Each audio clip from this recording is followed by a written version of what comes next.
오늘 같이 나눌 본문 말씀은 민수기 13장 21절에서 24절입니다. 민수기 13장 21절에서 24절. 이에 그들이 올라가서 땅을 정탐하되 신광야에서부터 하맛옥이 르홉에 이르렀고 또 네겝으로 올라가서 헤브론에 이르렀으니 헤브론은 애굽 소안보다 7년 전에 세운 곳이라. 그곳에 안악자손 아이만과 세세와 달메가 있었더라. 또 에스골 골짜기에 이르러 거기서 포도송이가 달린 가지를 베어 둘이 막대기에 꿰어 매고 또 석류와 무화과를 따니라. 이스라엘 자손이 거기서 포도원을 베었으며 그것을 에스골 골짜기라 불렀더라. 아멘. 약속의 열매와 현실의 장벽 사이에서라는 제목으로 말씀을 나누겠습니다. 성도 여러분, 인생에는 항상 두 가지가 동시에 나타납니다. 하나는 하나님의 약속이고 또 하나는 현실의 장벽입니다. 같은 상황을 보고도 어떤 사람은 무너지고 어떤 사람은 담대하게 나아갑니다. 출애굽 여정에 보면 항상 모세라는 한 명과 다수의 낙심자들, 여호수아가 무리를 이끌 때도 마찬가지입니다. 항상 어떤 사람은 무너지고 어떤 사람은 담대하게 나아갑니다. 이유는 하나입니다. 보는 눈이 다르기 때문입니다. 해석이 다르기 때문입니다. 오늘 본문은 정탐꾼들이 가나안 땅을 보고 돌아오는 장면입니다. 이들은 풍성한 열매도 보았고 동시에 두려운 현실도 보았습니다. 중요한 것은 무엇을 보았느냐가 아니라 본 후에 어떻게 그것을 해석하느냐입니다. 오늘 말씀을 통해 우리는 반드시 붙들어야 합니다. 현실은 같아도 해석이 인생을 결정합니다. 첫 번째, 하나님은 약속을 직접 보게 하십니다. 21절. 신광야에서 하맛어기 르홉까지 직접 하나님이 보게 하시죠. 남쪽 끝부터 북쪽 끝까지 전부 보게 하셨습니다. 하나님은 부분이 아니라 전체를 보게 하십니다. 우리는 지금 눈앞에 있는 내 상황만 보지만 하나님은 전체 그림 속에서 일하십니다. 여러분, 요셉을 한번 생각해 보세요. 형들에게 팔릴 때는 끝처럼 보였지만 하나님은 애굽의 총리라는 전체 그림을 그리고 계셨습니다. 우리의 인생도 마찬가지입니다. 지금 보이는 한 장면이 전부가 아닙니다. 끝이 아닙니다. 그런데 우리는 이때 끝이라고 생각하는 경우가 많습니다. 우리는 부분을 보지만 하나님은 전체를 보십니다. 성도 여러분, 지금 내 상황만 보고 결론 내리지 마십시오. 하나님은 아직 끝내지 않으셨습니다. 지금은 과정입니다. 하나님은 모든 것을 합력하여 자신의 뜻을 이루시고 선을 이루십니다. 지금의 광야는 실패가 아니라 이동 중입니다. 하나님은 우리들을 약속의 땅으로 하나님의 뜻을 이루는 것으로 이끌어 가십니다. 예배는 현실이 아니라 하나님의 큰 그림을 다시 보는 시간입니다. 두 번째입니다. 하나님은 약속과 함께 현실의 장벽도 보게 하십니다. 22절입니다.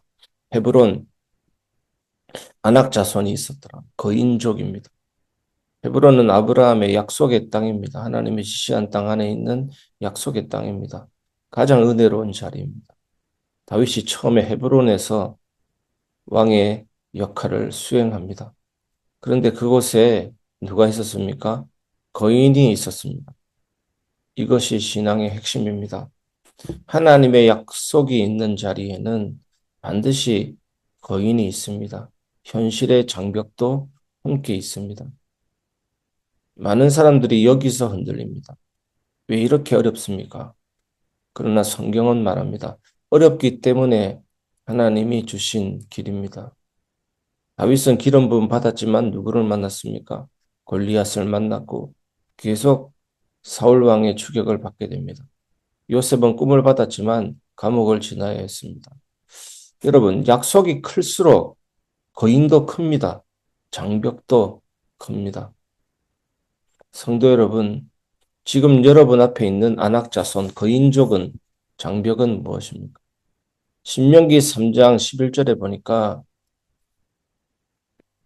그 거인족의 왕, 바산 왕의 옥이라는 사람의 그 침대의 그 넓이를 설명합니다. 침대의 길이가 4m나 되고 폭이 약 1.5에서 2m 정도 되는 그런 침대였습니다. 얼마나 큰 거인입니까?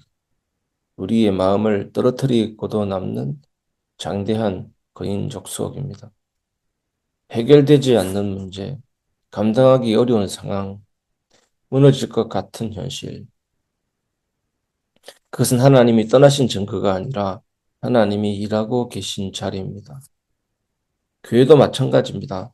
갈등이 없는 것이 건강이 아니라 갈등을 믿음으로 넘는 공동체가 건강한 교회입니다. 앞으로 우리 교회는 항상 믿음으로 갈등을 넘는 교회가 되기를 바랍니다.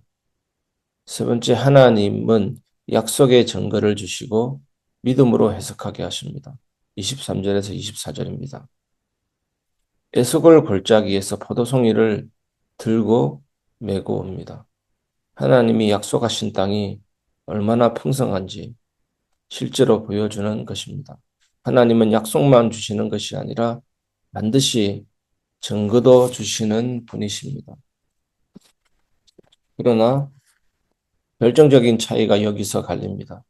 같은 열매를 보고도 어떻습니까? 어떤 사람은 두려워하고 어떤 사람은 믿습니다.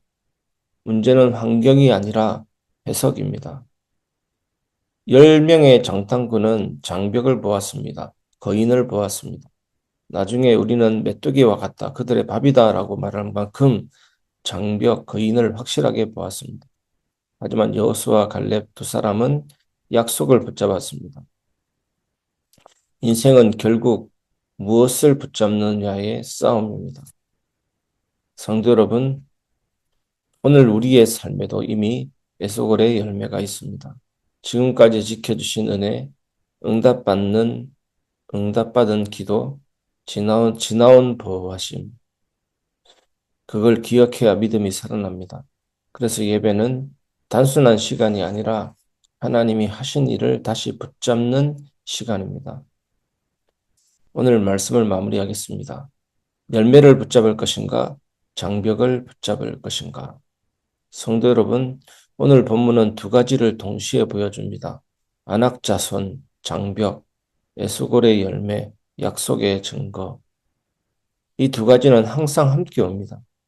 문제는 무엇을 붙잡느냐입니다. 성도 여러분, 오늘 결단하십시오.